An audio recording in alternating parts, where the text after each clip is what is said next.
and welcome to the season finale of Vermont Film Essentials. My name is David Metzger. And I'm Lincoln Hayes. Look at this stupid jacket.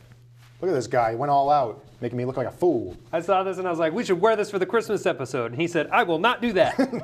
But I did. there he is. It's hideous. David's going to put this little bit in color so you can see how amazing this jacket is. Anyway, we are talking Frank Capra's It's a Wonderful Life, season finale, Christmas episode.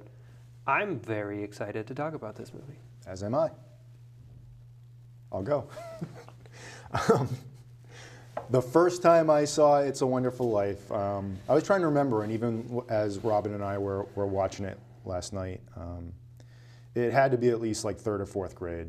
And Wow. It was my friend back then, Kevin, just started talking about it and how him and his family, he came from a large family, so they would watch it every Christmas. So then I decided to get it and watch it, and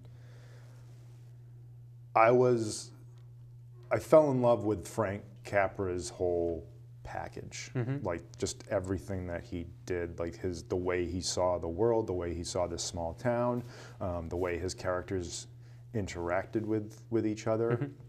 It's a very, I don't mean this in a bad way, it's a very simplistic way of living and of seeing life, and I responded very much to that. Just the way, like, you know, the way the kids were, that they slid down on the shovels. There's an innocence to it that you're just like, yeah, and you love it, and it's everyone, because it's something that we watch every Christmas, because it has that warm fuzzy feeling about it, and because it's so popular and because everyone loves it, there's always going to be a group of people that have to scrutinize it and pick it apart and say how over sentimental it is. It never, like, I never watched it and said this is real life. Right. I always watched it and said this is how I want, this is what life could be. And anybody who doesn't get that is, they're reading too much into this movie. It's still fiction. Right. It's not meant to be like, this is real life and this is how people are and this is how it should be. Right. It's like, no, this is it. Sure, it's sentimentality, but it's a holiday movie too, so you should have a little bit of that. And it was long before I realized there was a term Capra-esque. And as I watched all of his other movies, like Mr. Smith Goes to Washington, Mr. Deeds Goes to Town, You Can't Take It With You, that is Capra. And it's amazing that he goes to World War II. While he's in World War II, he's one of 5 directors that make like these startling war films. Like real documentary war films. Is he in that documentary? Yep, Five Came Back. Yep. I need to watch that. And so he comes back, and this is the first movie he makes when he comes back from war. And you see that in the making of the movie. Like it definitely, World War II is a part of the film. Yeah. And it's also it's so interesting how this movie that is so popular right now, that is so revered, that we watch every year, sort of came and went. Like, it was released. Very poor response in the box office. Very poor response in the box office. The critics, it was... They all panned it for the same reason. It's overly sentimental. This isn't real life, blah, blah, blah. And it's like, do you want that? We just got out of a war. Don't you kind of want to be uplifted a little bit? Right.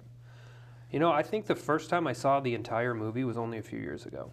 Wow. It was on television, or I would see clips of it, and, every time a bell rings, an angel gets his wings. Like, I knew all that, and I knew what it was about and everything, but we got it as a Christmas present a few years ago. Rachel's parents are good about buying holiday movies for us and stuff, and it went into our movie rotation.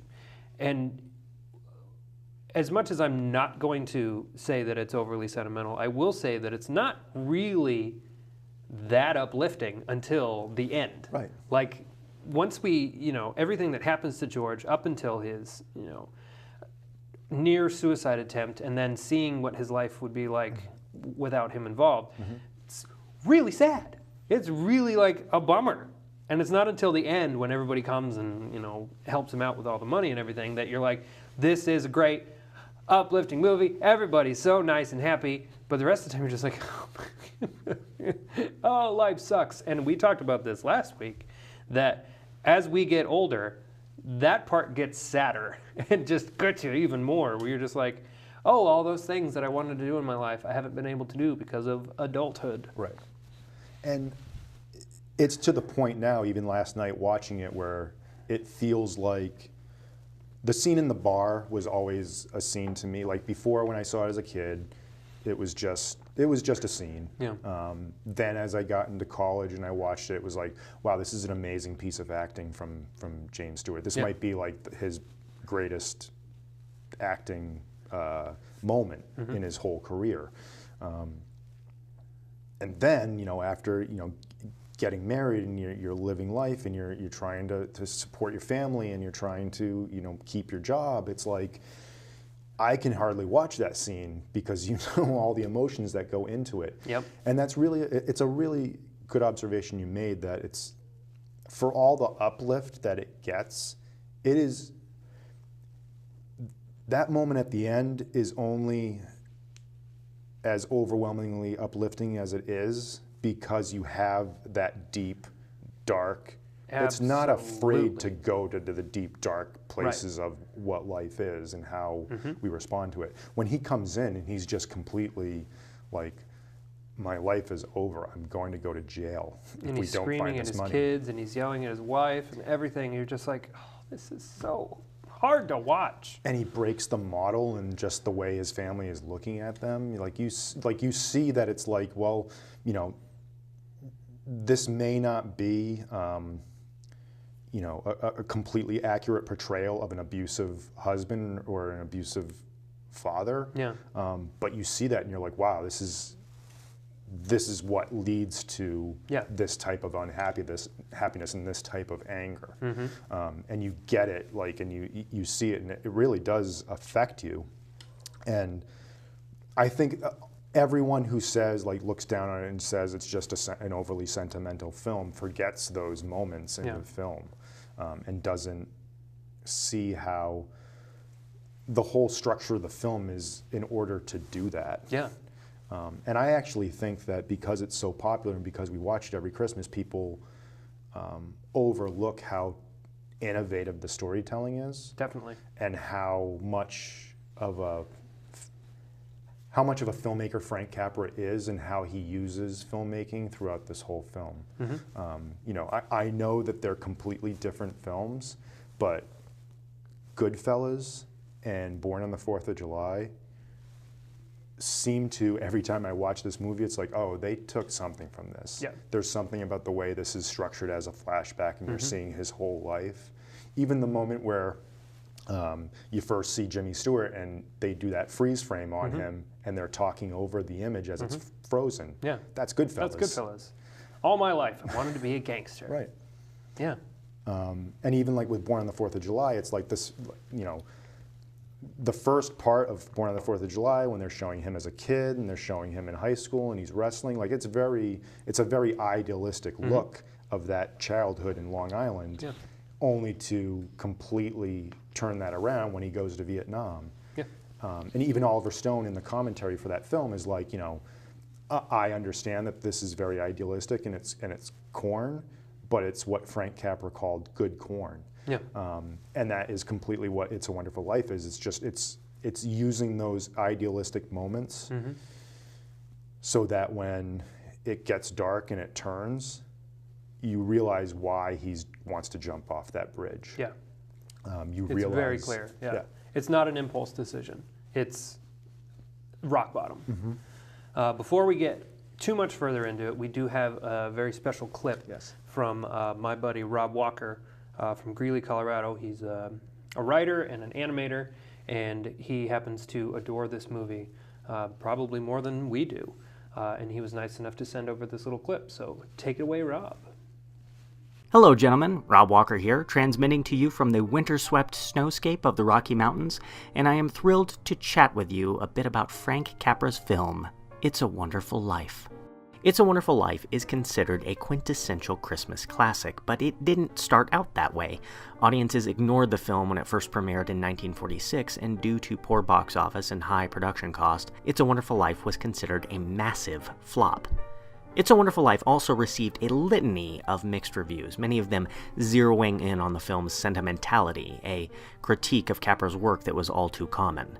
Bosley Crowther of the New York Times said, "For all of its characteristic humors, Mr. Capra's Wonderful Life is a figment of simple Pollyanna platitudes." The New Republic gave the backhanded compliment of, "Frank Capra, Hollywood's Horatio Alger, fights with more cinematic know-how and zeal than any other director trying to convince movie audiences that American life is exactly like the Saturday Evening Post covers by Norman Rockwell." So then, it would be fair to say that post-war audiences and critics alike weren't exactly dazzled by Capra's fable about Bedford Falls. But why then is the film a massive classic today? In 1973, the copyright to It's a Wonderful Life lapsed. None of RKO's lawyers were devoted to copyright protections, and the film slipped through the cracks.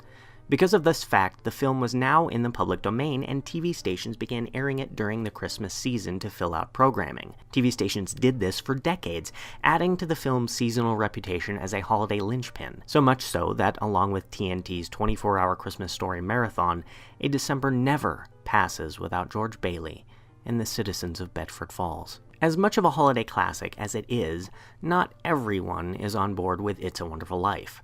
One of my dear friends despises the film, saying that it's nothing more than George Bailey throwing his life away for the sake of an ungrateful town. Others have written articles entirely devoted to how Pottersville, in the world without George, is a bustling economy, allowed to sink or swim without the constant aid of the Bailey Building and Loan. These observations are interesting and worth discussing. The film is overly sentimental, and if you can't get past that, you're going to have a hell of a time with it.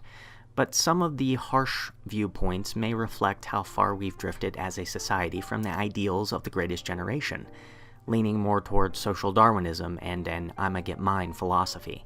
At the risk of getting political, it's almost as if we are currently living in a Pottersville, where self-sacrifice and helping one's neighbor are seen as signs of weakness. The alternate Bedford Falls, presided over by Mr. Potter, has cast its citizens into a dystopia, where it's every man for himself, the polar opposite of a world with George Bailey, a man who is willing to give people his own money just to get them through.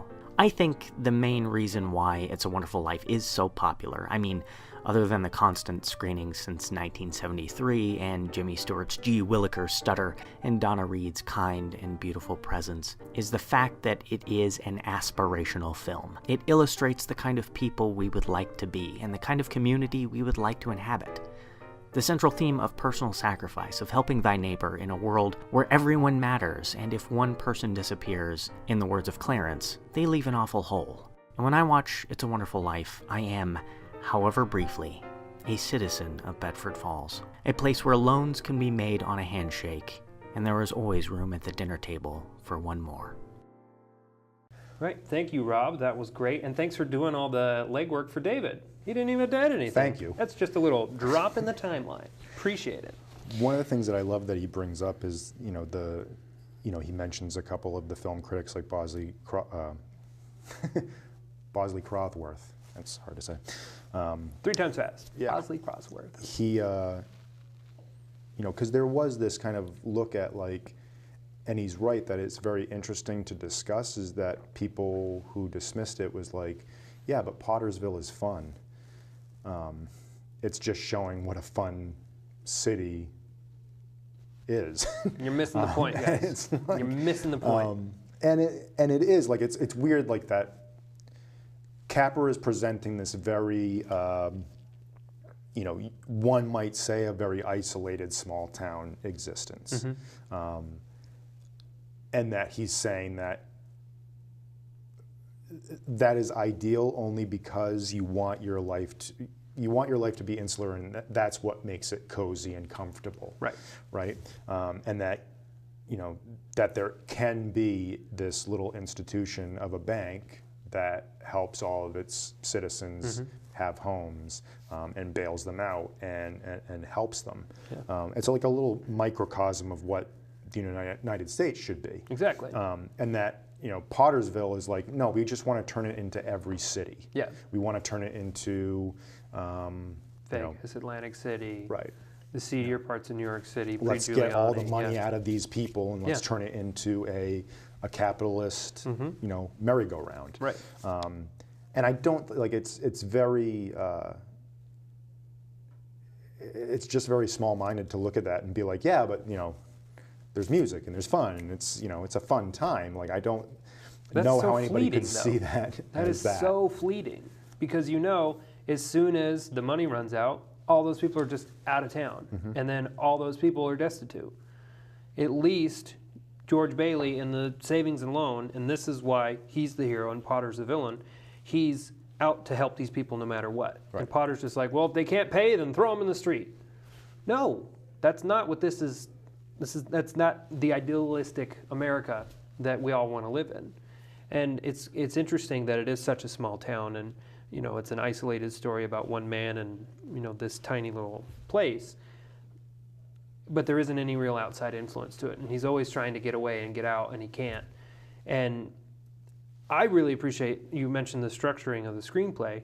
None of it seems hacky. None of it seems like, oh, well, he could very easily just leave right now. Every instance of him needing to stay is an instance that he would need to stay. Right. And anyone with a conscience would want to stay. Right. He's about to go away on his honeymoon, and he sees that the bank is closed and everybody's freaking out. Well, he's not just going to drive away from that because he has too much of a conscience for that. Right. And there are so many moments in the film where it could have been a different movie if he just would have gone, if he just would have left. But instead, he doesn't because he knows he needs to, and then that's how he gets caught up in everything. And it is because, they mention it right at the beginning, he never thinks of himself. He's always thinking of others. And that really is what, at every step of the way, when he could have been like, I'm doing this for me, he's doing it for somebody else. Right. And even that, quote unquote flaw that keeps him in Bedford Falls, even that is what ties into the ending of the film and makes it so uplifting because all these things that he thought he was doing for everyone else is finally coming back, and it's like, no, this is the payback that you get from that because no one is a failure and no one is an empty vessel who has friends, because everything that you're doing for everybody else, they do remember. They don't just, as Potter says, lead an existence of just, I'm just reaping the rewards of someone else's misfortune or happiness. Can we talk about the fact that Potter gets no repercussions for stealing $8,000 from the Baileys? And that's pretty And this is Hays Code time when Hollywood's like, no, the bad guy has to get his comeuppance. And he doesn't. And I think nothing happens to Potter. That is even as people say that Frank Capra is over sentimental, that's a choice by Frank Capra to say no, the person, that greedy businessman, he doesn't get his comeuppance. He wins. Doesn't get found out. Yeah. But that's okay because it's not about us getting the revenge. Yeah. It's about we can live our lives without worrying about what's going on with that guy. We don't always have to stick it to the man. Sometimes we just have to rally together and be a community. Because as many people say throughout the course of the film, it's like, he is the way he is because he can't have what we have, and what we have is much more valuable than what he has, no matter how many dollars he has. And I think that's what leads into the decision of not showing what happens to him, or having it kind of come full circle, and it's the cops come after him now. Because it could have easily been a little article hey, and by the way, somebody comes in with a newspaper headline, they're like, we found the money and he stole it or whatever. You almost wish that there were an epilogue of getting him, just for the pure vindication of it. But it's that much more effective that we don't know, and then you can make it up on your own. The other thing that he brings up that I love is that especially watching it last night, it's like, it's the difference between an idealistic, yes, but the individual that sees his fellow peers as individuals and as people that, you know, he can help and support. Right. Whereas the businessman just looks at them as like, you know, no, they're just Cash dollar cows. signs. Yeah. And how apropos that is to where we are now. Like every other film that we've been watching this season, it's like, oh, Jesus, like. Did you intend for that? No, it's just you watch them and you're like, God, man. That's happening Do we right ever now. change? No, we don't. We never change. Humans are horrible. We're a bunch of jerks. Yeah, this has been. It got into a similar issue that Night of the Living Dead did, where it lost its copyright status and was in the public domain for a while. Yep. And that's actually where it gained its popularity. It was, like we had mentioned, it didn't do well in its initial release. It was kind of written off as, you know, an overly sentimental kind of fluff movie. And then, I think in the 70s, it fell into public domain randomly. Like, even the studios were like, wait, what's going on? Why is this suddenly public domain? And they're like, 'cause it is. And TV stations around the country just picked it up and they just played it at Christmas time all the time. And that's where it got its audience. Suddenly it was in everybody's home the same time every year, and it became almost like a Christmas story where it's like, oh, well, this is on, let's watch it. Right. And that's where it gained its following. And they have done radio plays of it. There have been, I think there's musical adaptations of it. Pretty much everything you can think of to do with this story has been done. And then eventually, is this Paramount or RKO? It was RKO. It was RKO, and I think Paramount ended now up owns getting the copyright back. So they were able to do a colorized edition, which a lot of people don't like. I haven't seen it because why bother? It's gorgeous in black and white, Right. just like our show. Except today, because of this color. hideous thing. And that's actually how Rob and I came to talk about this in the first place, because he always wanted to do a radio version of it, which he is doing. I think he told me the 15th of December at the Union Colony Civic Center in Greeley, Colorado. Cool. So you should go see him. He's playing Harry Bailey, Very cool. which is delightful. You know, and it's interesting that, like, you know, we talked about Night of the Living Dead, how the fact that that was in the public domain was actually detrimental to George Romero. George Romero, the filmmaker, but Specifically. also because everyone took it and just ran with it and milked the story and you know, did their versions. You know, you could argue that the Hallmark Christmas movies could perhaps be inspired by this. Oh, 100%. But no, there's no other film that really touches this, and it, because of that the storytelling structure of it, it is rather unique, and there's no real other film like it. I am actually curious as to the decision of Joseph and the angels when they're talking, of it being a galaxy with blinking lights.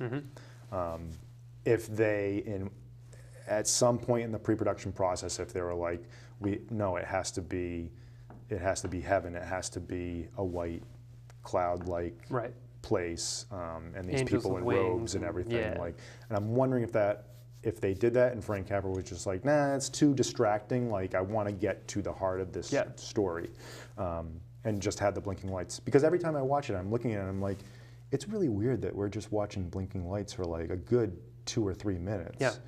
It's a strange way to start a film. Right. And a brave way to start a film, because so many people would check out. Right. To be like, well, nothing's happening. It's just twinkling things and voices.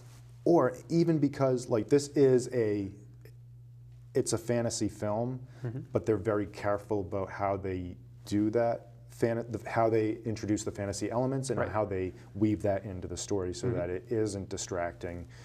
And there's no, it's like, you know, what my screenwriting teacher used to say, it's like, it's magic with a lowercase m, not a capital M. Yep. There's no, like, fairy dust or anything. There's no wings. Yeah. I haven't earned them yet. Right. And that I think is what helps this film endure, and be as timeless as it is, no matter what year we're in and we're watching it. Because it's a little bit like Groundhog Day, in that, you know, there's no magic gust of wind that indicates that what is happening is happening. Right. It's just, we just take it at face value. And like, here's, you know, there's 3 blinking lights, you know, however you see. Voices associated with them, and then here we go. Right. And it kind of, that also makes it more, strangely, it makes it more universal, because even if you're someone of not that faith or faithless, I think you would still still understand it, and you still buy it, and you still are able to follow the story. Definitely. You brought up Groundhog Day, and that's such a perfect parallel, because the magic in this isn't anything spectacular. It's a guy who says he's an angel, and we accept it. And he happens to know things about George's life that we've already seen because we're watching a movie. Right. And you're right, I can't think of another movie that even attempts anything like this with any success. Right. Because there are thousands of Hallmark and Family Channel movies that are Christmas movies that I'm sure ape this in some regard. But the trouble with those is they lack the heart of this. This is about a man who is selfless, who thinks that his life is over, and then is shown the error of his ways. Those are all about like, oh, Judy's got to make sure she's back in time for Christmas. And it's like, that doesn't hold the same weight as a man who's going to kill himself on Christmas Eve. Right. And it just happens to be Christmas Eve, too. Like, this isn't a Christmas movie in the traditional sense of Santa Claus is coming to town, let's all trim the tree and all that stuff. It just happens to be that time of year. It's happening on Christmas Eve because it's the end of the year. They work in a bank. You know, we got to do all this stuff before January. And it's all that much harder for him at the holidays, because the holidays are a joyful time and all this stuff. And he's stressed. And, you know, then his uncle loses the money, and then what are they going to do? And he's going to go to jail, and it's Christmas, and Right. And it's kind of like, I put it in the same Christmas movies category as something like Die Hard or Gremlins, where, yeah, it's Christmas time. It's not a Christmas movie. Right. I will happily watch them at Christmas, but it's not about December 25th. Right. And I've also like thought of like, you know, maybe this is more of a New Year's movie, because it is about, you know, rediscovering life and starting anew. But that doesn't hold up. People don't want to buy that. It very could easily be on New Year's Eve that this is happening, and everybody could still be celebrating and everything. But it just works better being framed at Christmas time, because then you can have the trees with the bells and Zuzu and her petals and everything else. And him running through the snowy streets of Bedford Falls saying Merry Christmas, everybody. The other film that I would say is very wise about its fantasy elements that I know that you love is Field of Dreams. Oh, yes. Yes. And that is a film that has been presented as, you know, a modern day It's a Wonderful Life. And from 25 years ago. Right. That's how old I am. David. Oh, old. But no, I mean, getting back to the filmmaking aspect of this, of It's a Wonderful Life,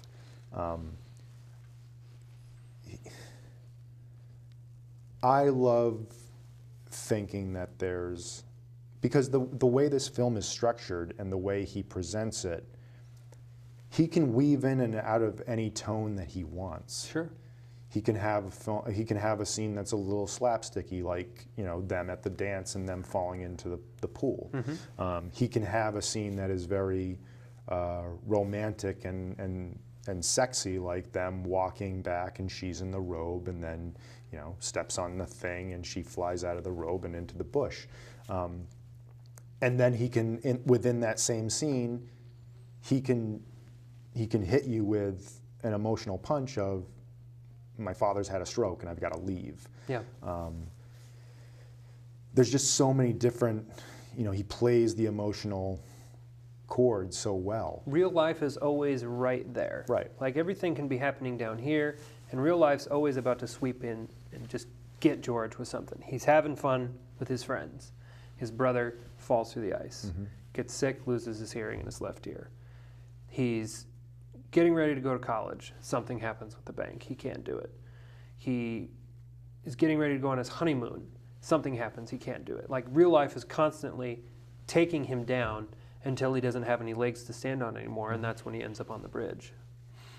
And even with that, like as you were saying, like there is a lot of darkness throughout the whole film, and in particular when he's a kid. So he discovers that Old Man Gower is mistakenly put poison in the pills. Right. So then he goes to his father, asks his father for advice, tries to, can't. Goes back. Old Man Gower is upset because he didn't deliver the pills like he said he was going to, and he is slapping the hell For real. out of that kid. For real. And his ear is bleeding. For real. And that actor was actually drunk, too. I read that and I was Really? like, what the what? Crazy. He was inebriated. I don't know if he was drunk, but he was actually hitting the boy, and he actually bled from his ear. And when he was done, he was very apologetic and hugged him and, you know, all that stuff. But it's just like, Frank Capra, get your house in order. I can't hear out of my ear because it's bleeding. Yeah. I'm sorry. This isn't stage blood. I'm actually bleeding right now. And that scene is terrifying. It is. He nearly poisoned somebody out of his own grief. Mm-hmm. And it's moments like that that you're like, this is a Christmas movie. Wow. And it's also, like, for those who want to say it's an idealistic version of life, it's a very sentimental, uplifting film. It is. In the end. But there are 3/4 of it are pretty damn real. I don't think Frank Capra for 1 second forgets how dark and how terrible life can be. Yeah. And I think anyone that kind of dismisses this film, it's a really good film. Yes. And it Start to finish. and it's, you know, for anyone that would snicker or you know, roll their eyes that we're discussing this film is really overlooking the merits of this film as a film, Yeah. as something that you'd want to study and to steal from. I know that this film is in my DNA in a way that I can't shake because I've grown up with it. I've watched it so many times, and it happens in weird, peculiar ways. Like, you know, when I was in college and I made my degree project, it's about a filmmaker who is showing his film. He goes to a bar because he can't stand to see his own film, and there's a quote-unquote angel-type figure that he sees and takes him through the flashback of the relationship that inspired his new film that he can't watch. And now, while I was making that film, at no time was like, I'm totally doing It's a Wonderful Life, but then I watch it and I'm like, holy crap, I'm totally doing It's a Wonderful Life. Yeah. And I even have like the freeze frames and all the stuff, and I'm like, Jesus, like it's just in there. Sorry, Frank. And that's what this film does. Like, you can even, you know, I mentioned Goodfellas and Born on the 4th of July, but like even something like Pleasantville Yeah. has Truman Show, too. The Truman Show, yes. Yeah. This even films like Dave, Yeah. and Big, and like it's like there's Dave doesn't get talked about enough. No, it doesn't. It's amazing. Love Dave. Not just because it's called Dave, but but because And I didn't make that connection. Kevin Kline And is I'll tell you what, awesome, and I don't love Lincoln as much as I love Dave. Dave is amazing. But Capra is like this film is like the ultimate, as you see more Frank Capra films, like this is like the ultimate Frank Capra film, and everything that he was about and everything that he is in there. And I think, because when you watch Mr. Smith Goes to Washington or Mr. Deeds Goes to Town or any of his other films, as much as you know, as much as Mr. Smith Goes to Washington is great, and it is a very idealistic view of politics, and it doesn't for 1 second forget how awful people in politics can be. It doesn't have the emotional punch and the darkness, the depths of darkness that this film goes to, and I think that is also related to the fact that he just came from war. Well, it's an everyman's tale. Yeah. Like politics, that's not every man's game, but this is an everyman. This is somebody who's just trying to do the right thing. He's just trying to be a good person. And every turn, there's something blocking him that he has to juggle and figure it out. And definitely coming from the war, and having Jimmy Stewart, who's also a veteran, just back from the war, is incredibly effective. And the fact that his character's not able to go to war, like that's just so many good layers in there. Just to talk about Jimmy Stewart for a second, this does seem to be the quintessential Jimmy Stewart performance. And it's very much when people say he's so great at being that everyman, he's so great at being that person that we just all want to be. It is in this, like, there's a way that he is with other people, like, and it's just in small moments. It's him coming in and saying, "I wish I had $1 million hot dog," and he lights the thing. It's him sitting down with his father, and the way he talks to his father, and the way that he plays with the maid, and he does that wink to his father when he's giving her a hard time. It's the way he is with his brother. There's just a familiarity and a way that you look at his performance, and it's like, I wish I could be that way. I wish I could be that charismatic and that, gosh darn idealistic. But there's also a part of his performance where you're like, maybe I am like him more than I think. Yeah. Maybe I see him in other people that I interact with more than I think. Yeah. And it's those little moments. It's like, you always go home and you look at yourself in the mirror and it's like, Jesus, was I the best person I could be today? Was I just a little bit like him today? Yeah. Please, and I wasn't, me. But there is a piece of Jimmy Stewart that is specifically in this film, and what makes it so heartbreaking when he does fold the way he does and try to give himself away. And there's an interesting part of like the whole ending when he sees what his life could be without him. It's a nightmare, and it's presented as a nightmare. To everyone. Like, you take away one person and this whole town crumbles. Because without him, there's no Harry. Harry's a hero. And he thinks that's one of the other things that I love about this movie. He feels like he's missed out on so much. He's enabled so much to happen. And, his father dies and they lose the thing, and Potter takes over and everything just goes to hell. And it's romantic and it's sentimental, and the odds of that chain reaction happening because of one man are very slim. Right. But that's how important he is to this town. And that's the message that, as small as you may feel, you're important to somebody. Right. Or a lot of people in that case. I also love that there's never a moment in the movie where he, as I watch it now and the more that I watch it every year it feels like I intuit what he is thinking at every moment. More than there's never a scene where he's like, I wish I was my brother. Yeah. I wish I got to go to war. I wish I got to see the world. I wish I got to be the hero. I wish I got to be in this story that I'm reading and showing to everyone. I wish that I didn't let my brother just take that job. I wish I went. I wish I took my friend's advice and got rich from it. There's never a moment where he does that. But the more that you watch it, at every turn, you feel it, and you feel that subtext. You feel that FOMO. Right, and you feel like the conflict in him of saying like I'm a bad person for thinking this, so I don't want to think it. I can't express it. Yeah. And you feel that tension. And that, friends, is called repression. I'm a tumor. But that is what is so enduring about this film, and why it does continue to last. Like we watch Wizard of Oz every year. Like we watch this every year. It's like those are the emotions that you feel that you put onto the film. Yeah. Because they might not even be there. Yeah. I think they are, because you feel it so much and you see it on his face.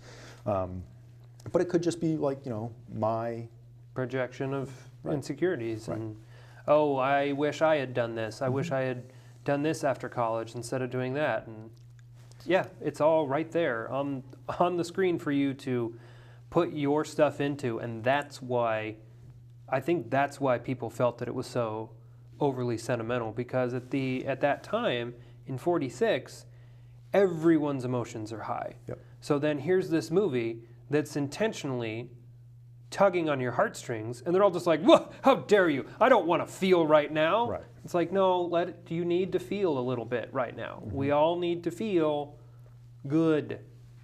There's a lot of bad. Let's feel some good.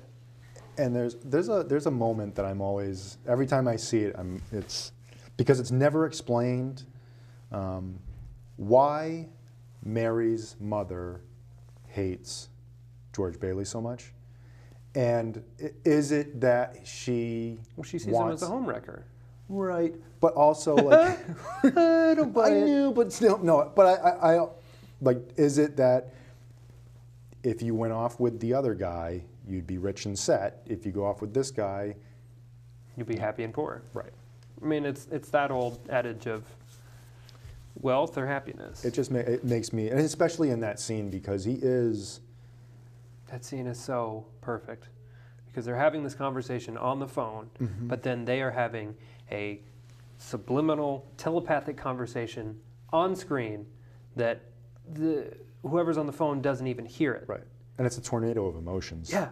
Because you see, like, there's a moment where, like, his nose is right in her hair, and you know that he's smelling her hair and just, And smell is very closely associated with memory, and he's remembering the time with the hydrangeas or whatever the flowers were that she was hiding in. And all of those wonderful moments that they have in his iconic line of, "You want the moon? Well, throw a lasso around it, pull it down."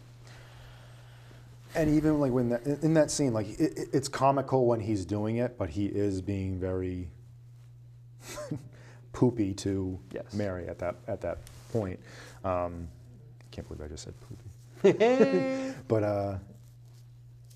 that's what happens when you have to edit yourself for television.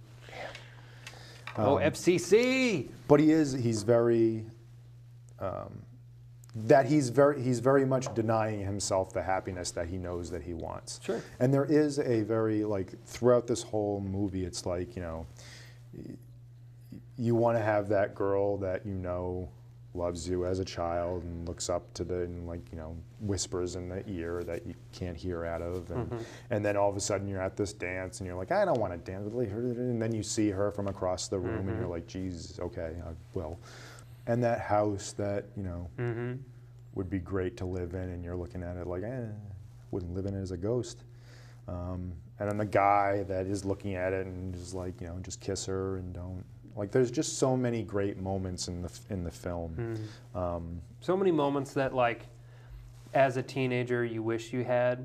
Right. Like, hanging out with this girl and you're singing this song and it's really cute, and any moment the sparks are flying, and any moment you could kiss, and then there's the commentary of the neighbor just like, just kiss her already. Because we're all watching it and hoping for it and thinking that it's going to happen. And so is she, but he's denying himself because he sees it as an anchor. He sees it as something to keep him from his goals. But then when he ultimately does make the decision to be with her and to marry her, that's an incredible struggle for him. And you see it on his face and you hear it in the dialogue. He's like, this isn't what I want. I don't want this. I don't want to be with you. But he does want to be with her. He just wants to be with her on his terms. And he knows that he can't have both. And this whole movie is about a fork on the road. This way or that way. Right. The moment that hits me all the time, and just because it's like, I know it's going to happen, but every time I'm like, just don't. But when they're about to go on the honeymoon, and then the whole thing at the bank happens, and when she's like, here's money, and he grabs it and he's giving it to all the people, you're just like, oh. But if he had gone on his honeymoon and he had come back, the savings and loan, or building and loan would have been closed, and his whole life would have been in shambles. For what? A week honeymoon where he blows all the money that he's got and then he comes back nothing? Then what? Right. Then he's on the bridge 45 minutes earlier. I know, Lincoln. I know. So that's this movie. Every time you're like, oh, if he did this.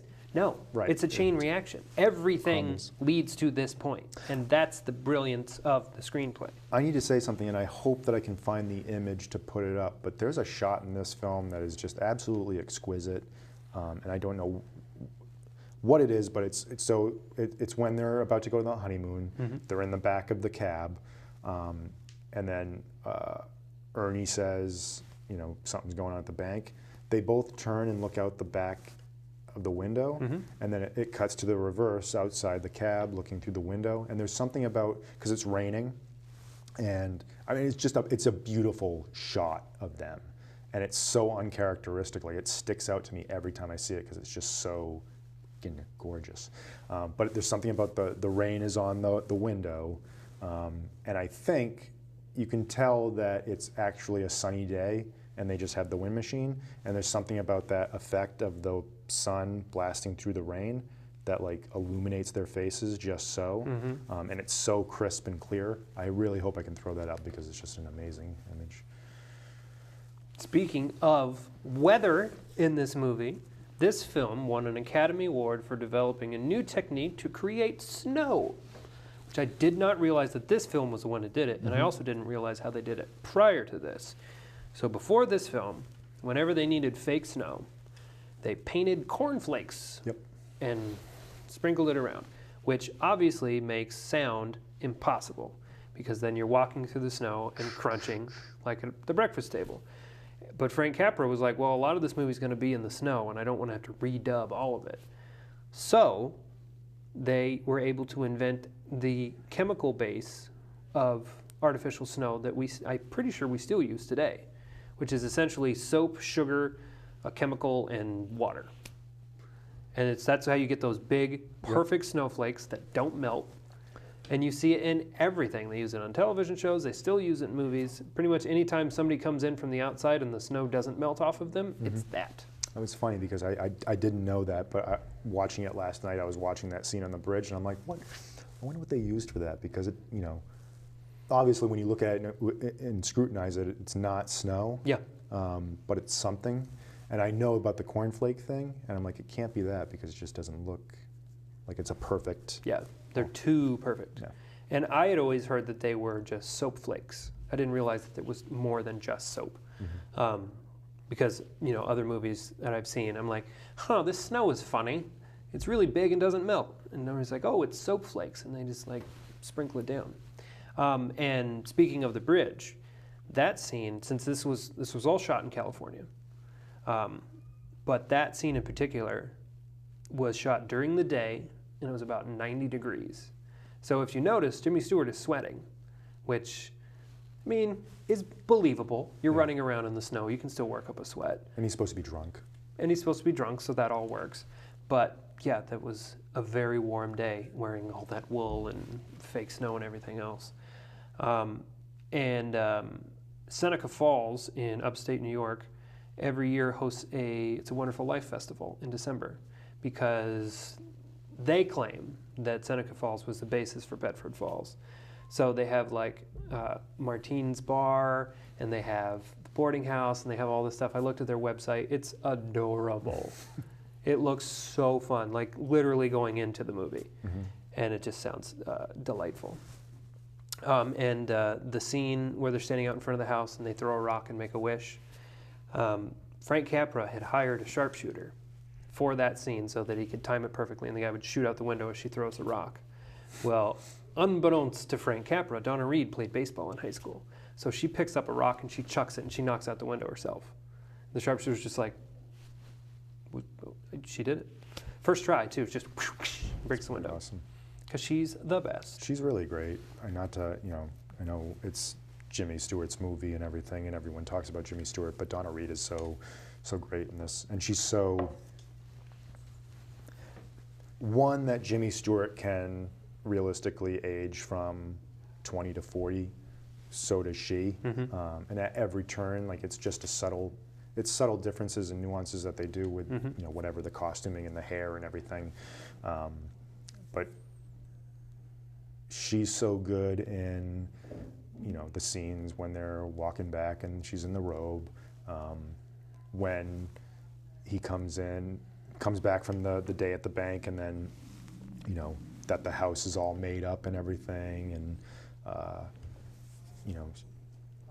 I don't know what it is about her that does it, but there's just such a, you can tell that she loves him, and you see it at every step of the way. And you can see the heartbreak. Yeah.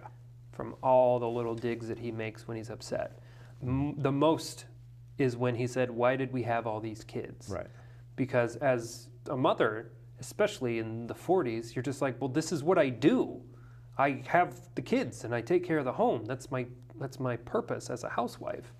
And for him to be like, why do we have this old drafty house? And why do we have all these kids? And it's like, you mean why do we have our life together? Is that what you're trying to say to me, George? And rather than make it into a lover's quarrel, she gets it, and she's confused why he's saying these things and why he's so upset. But she's not going to turn around and be like, wah, wah, wah, wah, wah, and turn it into a fight. Right.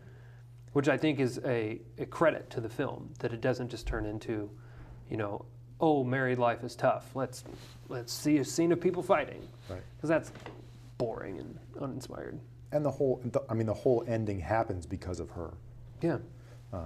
She calls and communicates to all the people that are showing up, and because he would be too proud to do so. Yeah.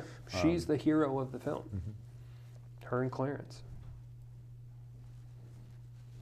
A couple more trivias for you. I thought this one was delightful, and it's one of my favorite moments in the movie too. Remind me Uncle's name. Oh, you do this to me. It's not George. It's not Harry. Uncle Billy? Uncle Ben? It's Spider-Man. I can't remember. You gonna cheat? He's gonna cheat. Anyway. I have to. I'm so... So, they're leaving the party. Uncle's drunk. And he's like, all right, I should probably go home. I'm too drunk. And Jimmy Stewart sends him off, camera left. As soon as he clears camera, there's a loud crash. And Jimmy Stewart starts laughing. And you just hear him go, I'm all right, I'm okay. And they play it off like he tripped over some garbage cans. What actually happened, what's his name? It is Uncle Billy. It is Billy. But Thomas Mitchell is the actor. Yes, I have Thomas great. Mitchell written.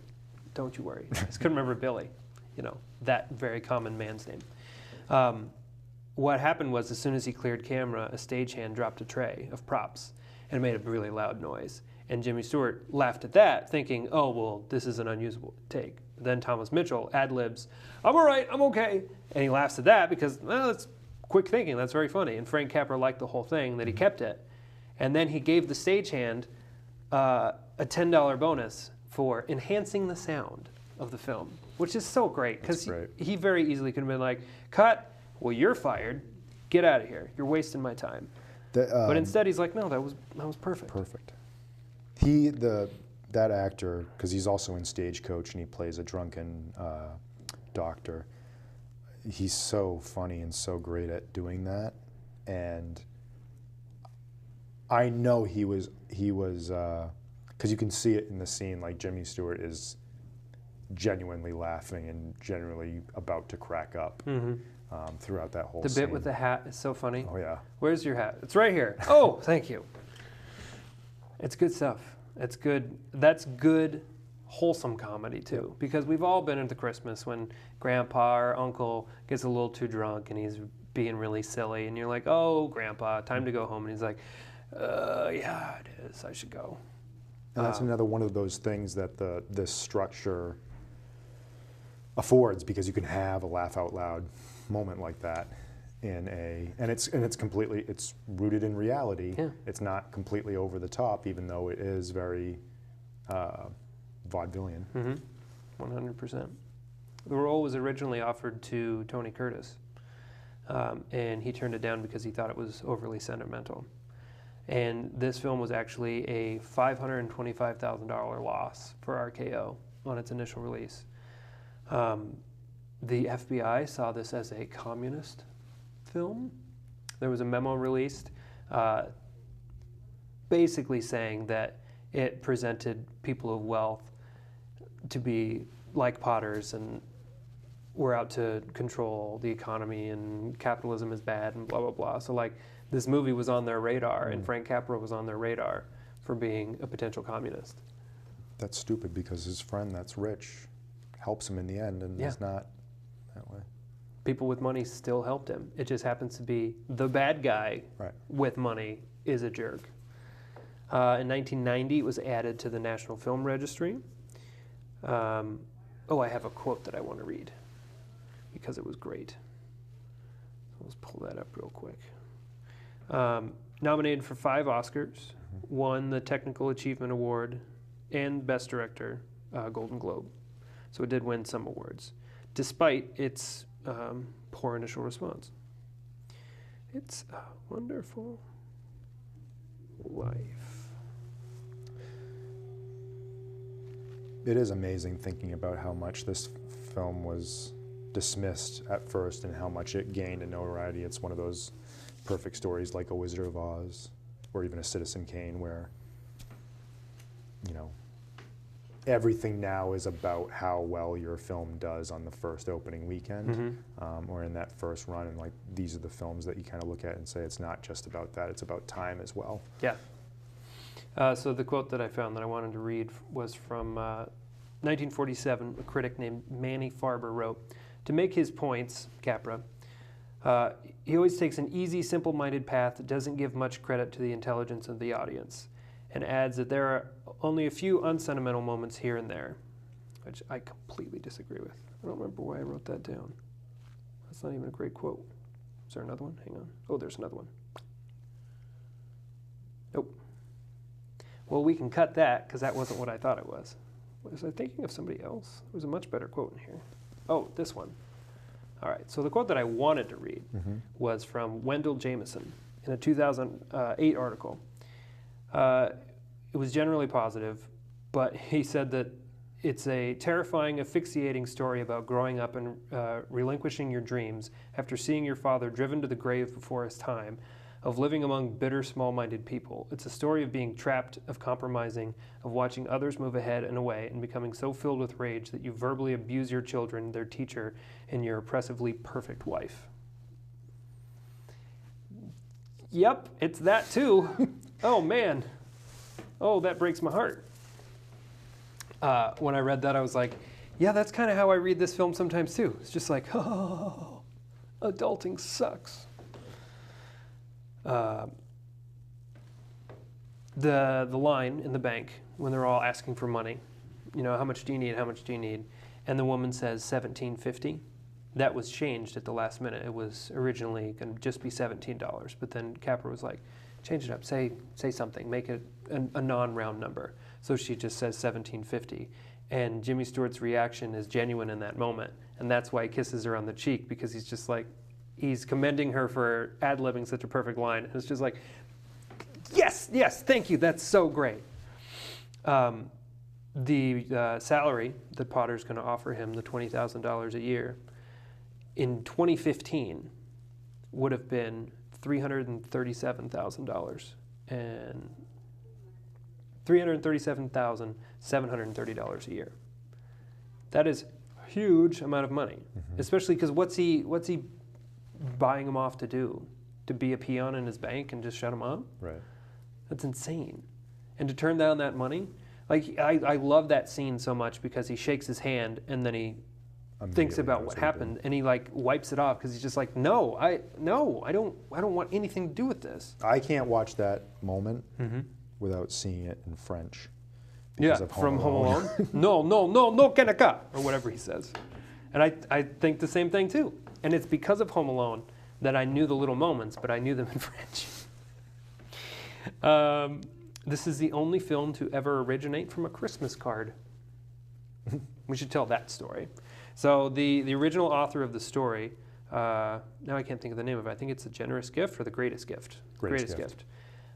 He had this idea for a story, shopped it around a little bit, couldn't get it published anywhere, so he's like, all right, fine. And he just writes it as a Christmas card and sends it to about 200 people. Just like, here's this cute little Christmas story, Merry Christmas. Somehow it ends up on the desk of somebody at RKO. And they're like, oh, this is great, we should option this. bounces around a little bit. Nobody's really sure. A Christmas Card, really? We want to make a movie out of that? They're able to get the rights for it. They developed a screenplay, and there we have And the rest It's a is Wonderful history. Life. Yeah. So at some point in your life, you've seen this movie, you've seen scenes from this movie, you've heard about this movie, they've talked about this movie. It's everywhere.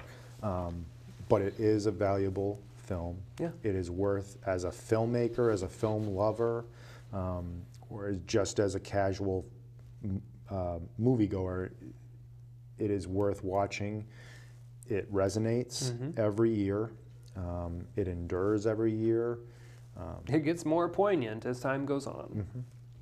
And, you know, I think there is a lesson to, because as much as you can say that this film is so overly sentimental, there is a lesson to be had about, well, this is good sentimentality because it knows that the deeper and darker you go in those moments of affecting heart, the bigger the uplift is going to be.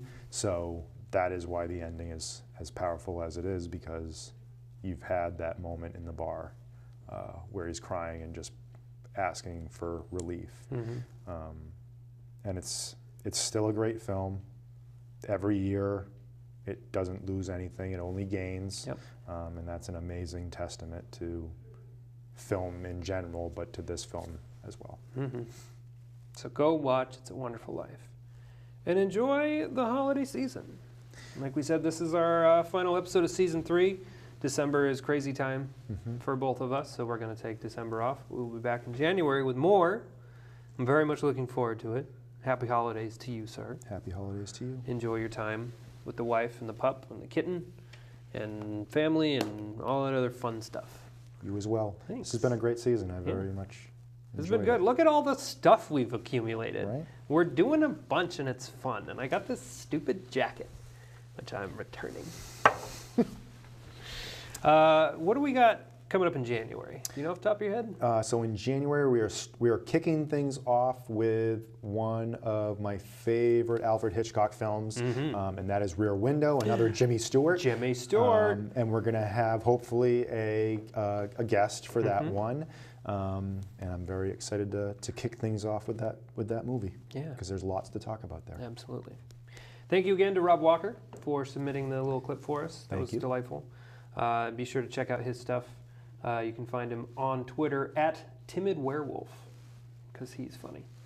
And he has an adorable son, so you should follow him on Instagram too. Hugo's the best. Well, that's all I got. That's all I have to. All right. Happy holidays, Merry Christmas, all that good stuff. And we'll see you in January. Until then, I'm Lincoln L. Hayes. I'm David Metzger. Bye.